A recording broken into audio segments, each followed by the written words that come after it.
2004년 6월 충남의 한 조용한 도시에서 벌어진 일은 지금까지도 많은 사람들의 가슴을 먹먹하게 만듭니다. 갓 결혼한 28살의 김민수 씨와 25살의 아내 이수정 씨. 이들이 신혼여행지에서 흔적도 없이 사라진 채 20년이 지난 지금까지도 그 행방을 알 수 없는 상황입니다. 사랑하는 두 사람이 함께 떠난 여행에서 대체 무슨 일이 벌어진 것일까요? 오늘 타임 미스터리에서는 이 미해결 사건의 실체에 한 걸음 더 다가가 보겠습니다. 안녕하세요. 우리 사회의 미해결 사건들을 파헤치는 타임 미스터리의 진행자입니다. 오늘도 구독과 좋아요, 알림 설정으로 저희와 함께 진실을 찾아가는 여정에 동참해 주시기 바랍니다. 그럼 지금부터 2004년 충남에서 벌어진 신혼부부 실종 사건의 전말을 차근차근 살펴보도록 하겠습니다. 김민수 씨와 이수정 씨는 2004년 5월 29일 토요일 충남 천안시의 한 웨딩홀에서 소박하지만 따뜻한 결혼식을 올렸습니다. 민수 씨는 당시 지역 중견기업에서 회계 업무를 담당하고 있었고, 수정 씨는 초등학교 교사로 재직 중이었습니다. 두 사람은 대학 동기로 만나 5년간의 연애 끝에 결혼에 골인했으며 주변 사람들에게는 모범적인 커플로 알려져 있었습니다. 결혼식 다음 날인 5월 30일 일요일 오전 8시 30분경 두 사람은 신혼여행을 위해 민수 씨의 2002년식 흰색 현대 소나타를 타고 집을 출발했습니다. 목적지는 강원도 속초와 양양 일대였습니다. 수정 씨는 출발 전 어머니에게 전화를 걸어 "엄마, 우리 지금 떠나요. 바다 구경 실컷 하고 올게요라고 밝은 목소리로 말했다고 합니다. 오전 10시 45분경 두 사람은 경기도 이천 톨게이트를 통과했습니다. 이는 하이패스 기록을 통해 확정적으로 확인된 마지막 공식 행적입니다. 당초 계획에 따르면 이들은 오후 2시경 속초에 도착하여 3박 4일 일정으로 동해안 여행을 즐긴 후 6월 2일 수요일 저녁에 집으로 돌아올 예정이었습니다. 6월 1일 화요일 오후 6시경 수정 씨의 어머니 박순자 씨는 딸에게 안부 전화를 걸었으나 전화기는 꺼져 있는 상태였습니다. 신혼여행 중이라 연락을 받지 않는 것이 당연하다고 생각한 박 씨는 특별히 걱정하지 않았습니다. 하지만 6월 2일 수요일이 되어도, 그리고 6월 3일 목요일이 되어도 두 사람으로부터 연락이 오지 않자 가족들은 점차 불안해하기 시작했습니다. 6월 3일 목요일 오후 7시경 민수 씨의 아버지 김철호 씨는 직접 속초에 예약된 펜션에 전화를 걸어 확인해 봤습니다. 펜션 사장의 대답은 충격적이었습니다. 그런 예약은 없었고 그런 손님들도 오지 않았다는 것이었습니다. 이상함을 느낀 김철호 씨는 즉시 천안서부경찰서에 신고했고 6월 4일 금요일 오전 9시부터 공식적인 수색 작업이 시작되었습니다. 경찰은 우선 두 사람이 지나간 것으로 추정되는 경로를 따라 수색을 진행했습니다. 이천 톨게이트 이후의 행적을 추적하기 위해 인근 주유소, 휴게소, CCTV 등을 샅샅이 조사했으나 별다른 단서를 찾지 못했습니다. 당시만 해도 지금처럼 CCTV가 광범위하게 설치되지 않았던 시기였기 때문에 수사에 어려움이 있었습니다. 6월 5일 토요일부터는 수색 범위를 강원도 전체로 확대했습니다. 속초, 양양뿐만 아니라 춘천, 원주, 강릉 등 주요 관광지의 숙박업소와 관광지를 중심으로 전면적인 수색이 이루어졌습니다. 경찰은 또한 차량 번호판을 이용한 전국적인 수배에 착수했으며 실종 신고 접수 일주일 만인 6월 11일 금요일부터는 언론을 통해 공개 수배에 들어갔습니다. 6월 12일 토요일 저녁 KBS 뉴스를 통해 이 사건이 처음 보도되었습니다. 충남 천안의 신혼부부, 신혼여행길에서 실종이라는 제목의 이 보도는 전국적인 관심을 불러일으켰습니다. 두 사람의 사진과 차량 정보가 공개되면서 제보 전화가 쏟아지기 시작했습니다. 6월 14일 월요일 강원도 인제군의 한 주민으로부터 첫 번째 목격담이 접수되었습니다. 6월 1일 화요일 오전 11시경 인제군 기린면 부근에서 흰색 소나타가 지나가는 것을 봤다는 내용이었습니다. 하지만 차량 번호나 탑승자의 얼굴을 명확히 기억하지 못해 확실한 단서로는 부족했습니다. 이어 6월 16일 수요일에는 양구군에서 6월 18일 금요일에는 홍천군에서도 유사한 목격담들이 제보되었습니다. 하지만 모두 일관성이 부족하고 구체적인 증거가 없어 수사에 결정적인 도움이 되지는 못했습니다. 경찰은 이러한 제보들을 종합하여 두 사람이 강원도 산간 지역에서 사고를 당했을 가능성을 제기했습니다. 6월 20일 일요일부터는 강원도 산간 지역의 계곡과 절벽 등 위험 지역을 중심으로 대대적인 수색 작업이 펼쳐졌습니다. 소방서, 경찰서, 민간 자원봉사자들이 합세하여 총 200여 명의 인력이 투입되었습니다. 수색 범위는 설악산 일대부터 오대산, 치악산에 이르기까지 광범위하게 확대되었습니다.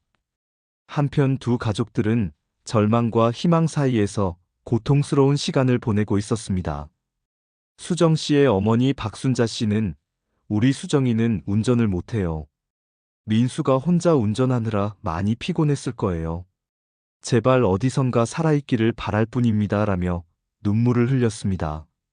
민수 씨의 아버지 김철호 씨도 아들이 워낙 신중한 성격이라 무리한 운전은 하지 않았을 텐데 대체 무슨 일이 벌어진 것인지 모르겠다며 답답함을 호소했습니다. 6월 25일 금요일 수색 시작 3주 만에 첫 번째 중요한 단서가 발견되었습니다. 양양군 손양면의 한 계곡에서 수정 씨의 것으로 추정되는 핸드백이 발견된 것입니다. 가방 안에는 수정 씨의 지갑과 신분증, 그리고 결혼식 사진 몇 장이 들어 있었습니다. 하지만 현금과 신용카드는 그대로 있어 강도의 소행일 가능성은 낮다고 판단되었습니다. 이 발견으로 인해 수색의 중심은 양양군 일대로 집중되었습니다. 경찰은 가방이 발견된 지점을 중심으로 반경 10km 내의 모든 계곡, 하천, 산길을 샅샅이 수색했습니다.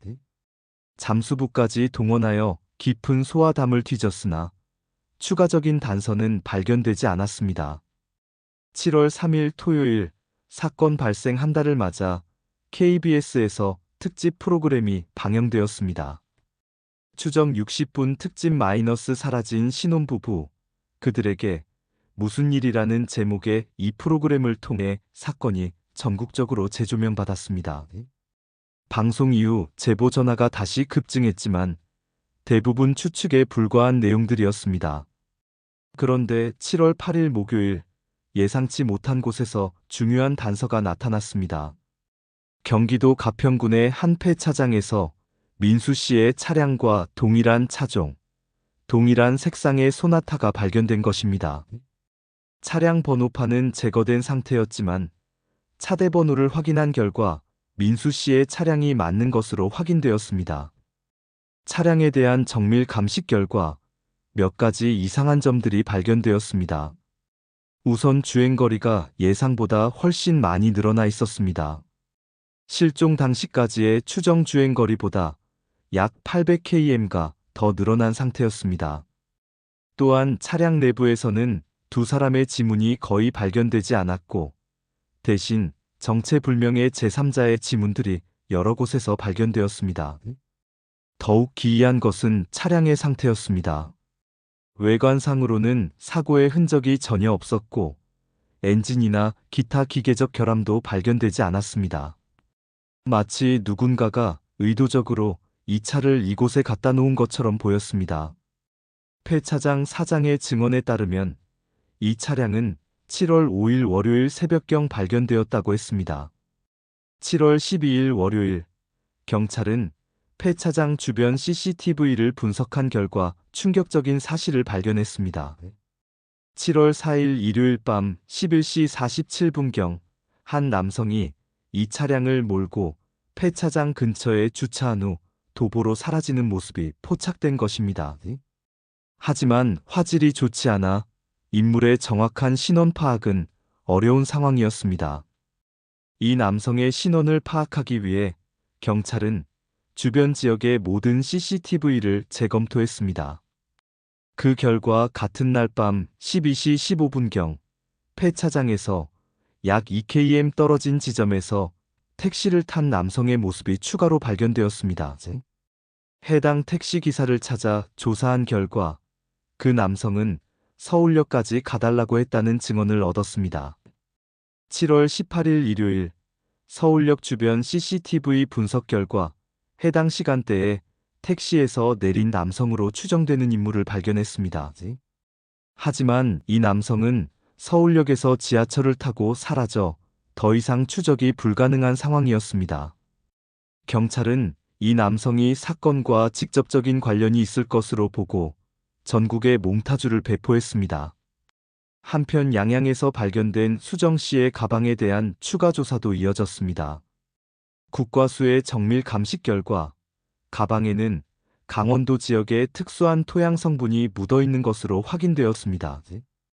특히 이 토양은 양양 지역에서만 발견되는 희귀한 광물질을 포함하고 있어 두 사람이 실제로 양양 지역에 갔었음을 뒷받침하는 증거로 여겨졌습니다. 8월 2일 월요일 양양경찰서는 지역 주민들과의 면담을 통해 새로운 정보를 입수했습니다. 손양면에 거주하는 최모 씨는 6월 1일 저녁 무렵 평소보다 많은 차량들이 우리 마을을 지나갔다며 그 중에 흰색 승용차도 있었던 것 같다고 증언했습니다. 하지만 정확한 시간이나 차량의 세부 사항은 기억하지 못했습니다. 8월 10일 화요일 사건의 전환점이 될 수 있는 중요한 발견이 있었습니다. 양양군 현북면의 한 농가에서 민수 씨의 것으로 추정되는 지갑이 발견된 것입니다. 지갑 안에는 민수 씨의 신분증과 신용카드, 그리고 약 15만 원의 현금이 그대로 들어 있었습니다. 더욱 놀라운 것은 지갑과 함께 발견된 메모지였습니다. 메모지에는 미안해, 다른 선택이 없었어라는 짧은 글귀가 민수 씨의 필체로 쓰여 있었습니다. 하지만 필적 감정 결과 이 글씨가 정말 민수 씨가 쓴 것인지는 확실하지 않다는 결론이 나왔습니다. 글씨의 전체적인 특징은 민수 씨의 것과 유사하지만 미세한 피랍이나 글자의 기울기에서 약간의 차이가 발견되었기 때문입니다. 8월 15일 일요일 광복절을 맞아 가족들은 두 사람의 무사귀환을 빌며 실종자 찾기 집회를 개최했습니다. 천안시청 앞 광장에서 열린 이 집회에는 약 300여 명의 시민들이 참여했습니다. 수정 씨의 어머니는 딸아, 민수야, 어디에 있든 제발 살아서 돌아와 달라며 오열했습니다. 그런데 이 집회가 열린 바로 다음 날인 8월 16일 월요일, 의외의 인물로부터 제보가 들어왔습니다. 민수 씨의 대학 동창인 박재현 씨가 경찰서에 직접 찾아와 중요한 정보를 제공한 것입니다. 박 씨에 따르면 민수 씨는 결혼 직전인 5월 중순경 자신에게 전화를 걸어 혹시 급하게 돈이 필요할 때 도움을 받을 수 있는 곳이 있느냐고 물어봤다는 것입니다. 박재현 씨는 민수가 왜 그런 질문을 했는지 이상했는데 그냥 결혼 준비하느라 돈이 많이 들어서 그런가 보다 생각했다며 하지만 지금 생각해보니 뭔가 다른 이유가 있었던 것 같다고 말했습니다. 경찰은 즉시 민수 씨의 금융거래 내역을 전면 재조사하기로 했습니다. 조사 결과 놀라운 사실이 드러났습니다. 민수 씨는 실종되기 약 2주 전인 5월 17일부터 5월 28일까지 총 800만 원을 현금으로 인출했던 것입니다. 이는 그의 월 급여의 3배에 해당하는 큰 금액이었습니다.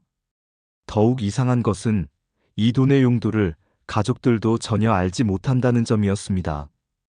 민수 씨의 아버지 김철호 씨는 아들이 그런 큰 돈을 인출했다는 것을 전혀 몰랐다며 결혼 비용은 이미 다 준비되어 있었는데 왜 그런 돈이 필요했을지 모르겠다고 당황스러워했습니다.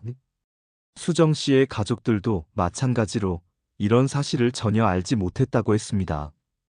8월 25일 목요일, 경찰은 민수 씨의 직장 동료들을 대상으로 추가 조사를 실시했습니다. 그 과정에서 민수 씨의 직장 상사인 이 과장이 중요한 증언을 했습니다. 민수 씨가 5월 중순경부터 평소와 다르게 초조해하고 불안해하는 모습을 보였다는 것이었습니다. 이 과장에 따르면 민수 씨는 갑자기 업무에 집중하지 못하고 자주 전화를 받으러 나가곤 했으며 누군가와 심각한 대화를 나누는 것 같았다고 했습니다. 또한 평소 웃음이 많던 민수 씨가 결혼을 앞두고도 전혀 행복해 보이지 않았다는 증언도 나왔습니다. 9월 3일 금요일, 수정 씨의 직장인 초등학교에서도 비슷한 증언이 나왔습니다. 수정 씨와 같은 학년을 담당했던 김 선생님은 수정 선생님도 5월 말경부터 평소와 달리 침울한 모습을 자주 보였다며 결혼을 앞둔 신부가 보이기엔 너무 우울해 보였다고 말했습니다. 더욱 구체적으로 김 선생님은 5월 26일 목요일 퇴근 후 수정 선생님과 함께 차를 마셨는데 그때 선생님, 때로는 사랑하는 사람을 위해 거짓말을 해야 할 때도 있는 것 같아요 라고 말했던 것이 기억난다고 증언했습니다. 당시에는 결혼 전 흔한 고민으로 생각했지만 지금 돌이켜보면 뭔가 특별한 의미가 있었던 것 같다는 것입니다. 9월 12일 일요일, 사건 발생 100일을 맞아 가족들은 기자회견을 열었습니다. 이 자리에서 두 가족은 경찰 수사만으로는 한계가 있는 것 같다며 사설 탐정을 고용해서라도 진실을 밝혀내겠다고 선언했습니다.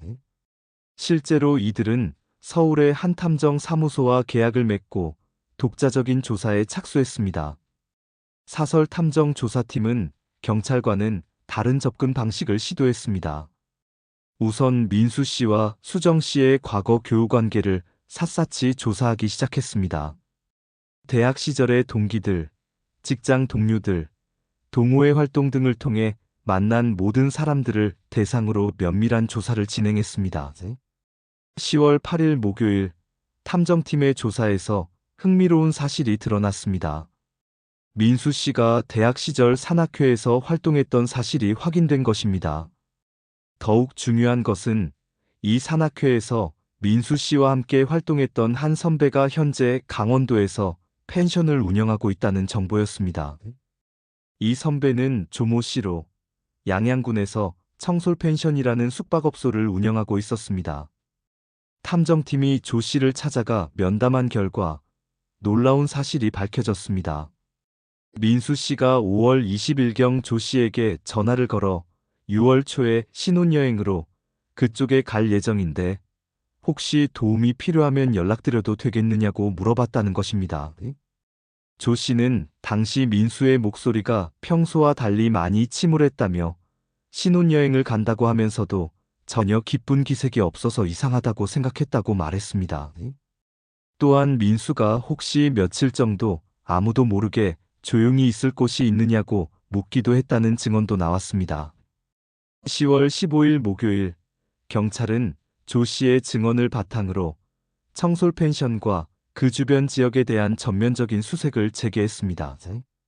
특히 펜션 뒤편의 야산과 계곡을 중심으로 대규모 인력을 투입했습니다. 하지만 이번에도 별다른 단서는 발견되지 않았습니다. 그런데 10월 22일 목요일, 예상치 못한 곳에서 결정적인 단서가 발견되었습니다.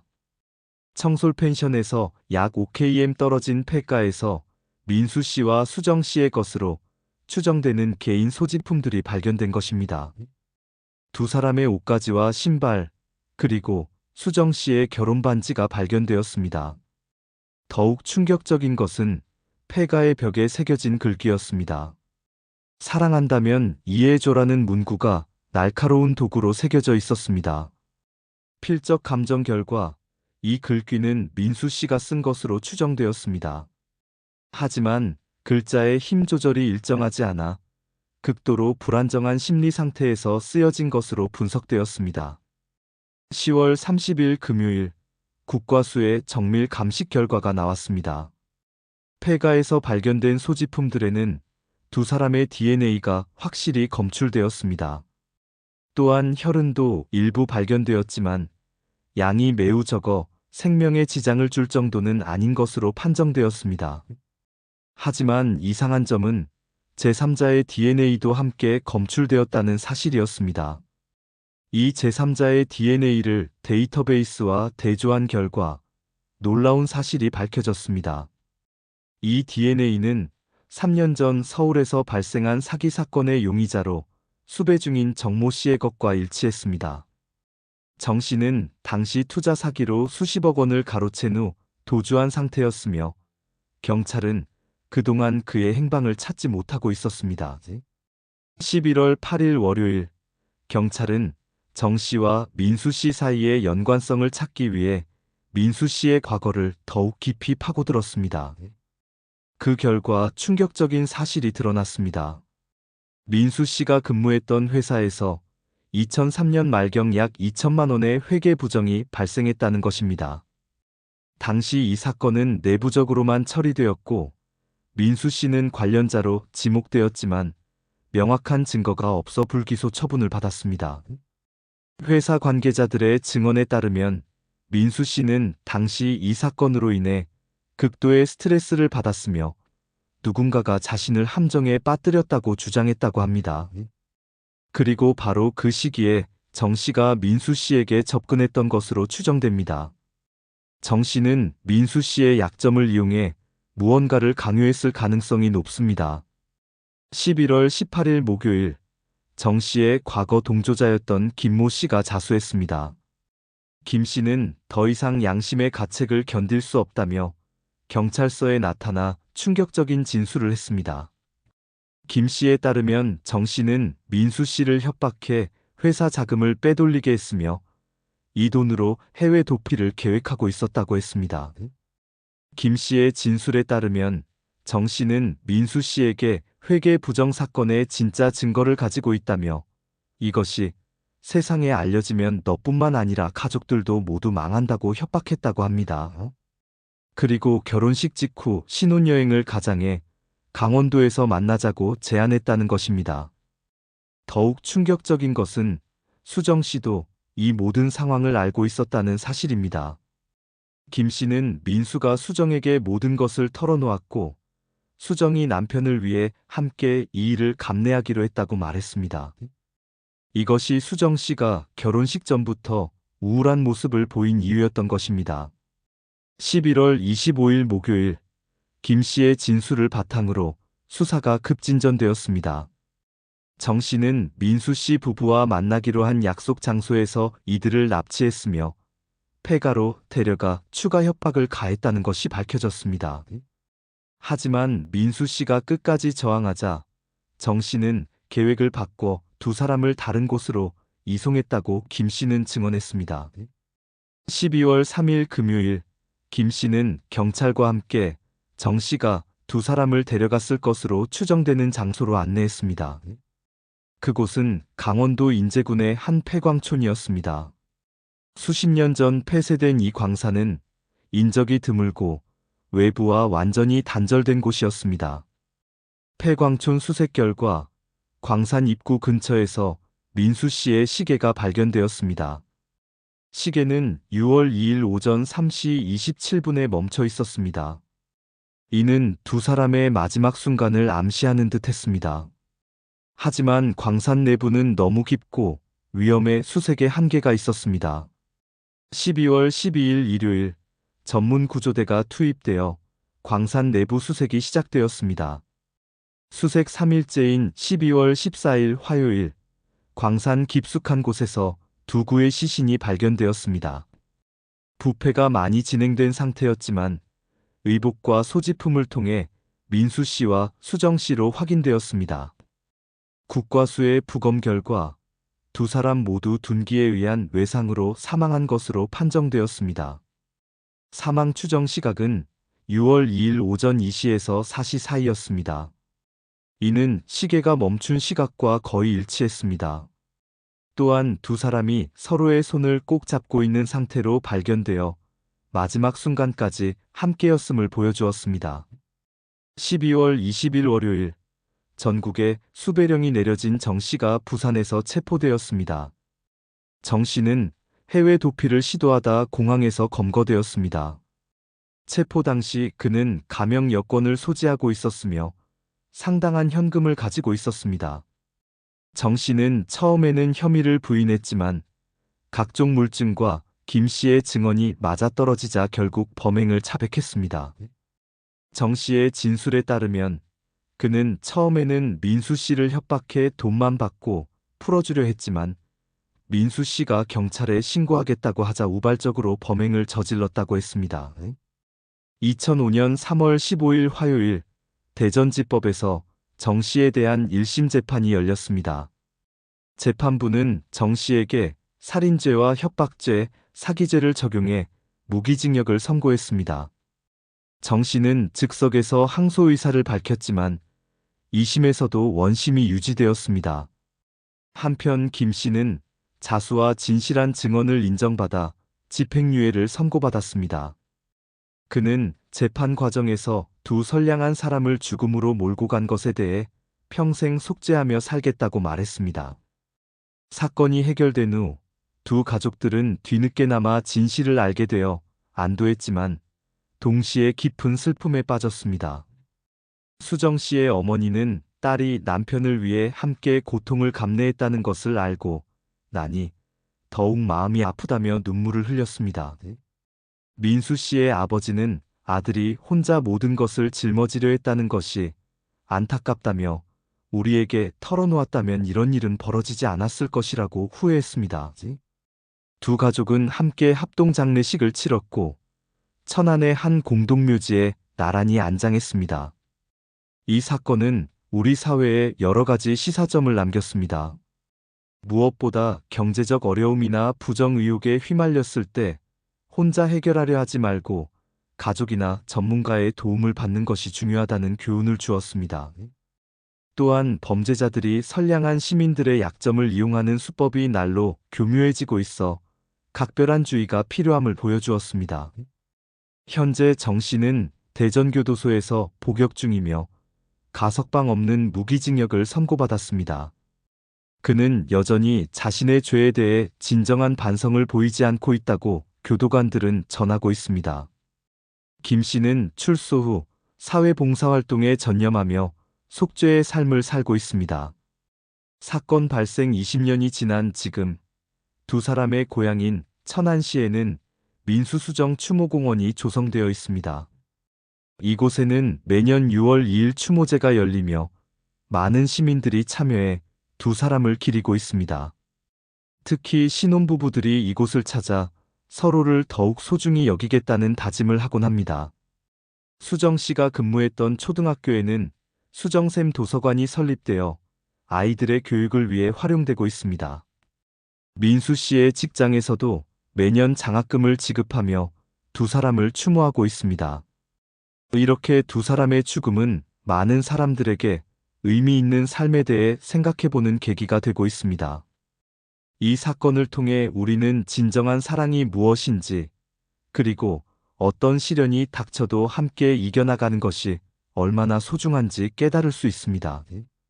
민수 씨와 수정 씨는 비록 생전에는 고통스러운 시간을 보냈지만 마지막 순간까지 서로의 손을 놓지 않았습니다. 이것이야말로 진정한 사랑의 의미가 아닐까 싶습니다. 범죄는 한순간의 선택으로 시작되지만 그 후 폭풍은 수많은 사람들의 삶을 송두리째 바꿔놓습니다. 가해자는 물론이고 피해자, 가족들, 그리고 사건과 직간접적으로 연관된 모든 사람들이 평생에 걸쳐 그 상처를 안고 살아가야 합니다. 우리는 이런 비극이 더 이상 반복되지 않기를 바라며 서로에게 더 많은 관심과 사랑을 보여주어야 할 것입니다. 지금도 어디선가 혼자 고민하고 있는 누군가가 있다면 주저하지 말고 도움을 요청하기 바랍니다. 그리고 주변에 힘들어하는 사람이 있다면 따뜻한 관심으로 손을 내밀어 주시기 바랍니다. 작은 관심 하나가 소중한 생명을 구할 수 있습니다. 오늘 타임 미스터리를 통해 들려드린 충남 신혼부부 실종 사건은 이렇게 마무리됩니다. 비록 안타까운 결말이었지만 진실이 밝혀진 것만으로도 두 사람과 가족들에게는 위안이 되었을 것입니다. 다음 주에도 또 다른 미해결 사건으로 찾아뵙겠습니다. 구독과 좋아요, 알림 설정 잊지 마시고 안전한 하루 보내시기 바랍니다. 감사합니다.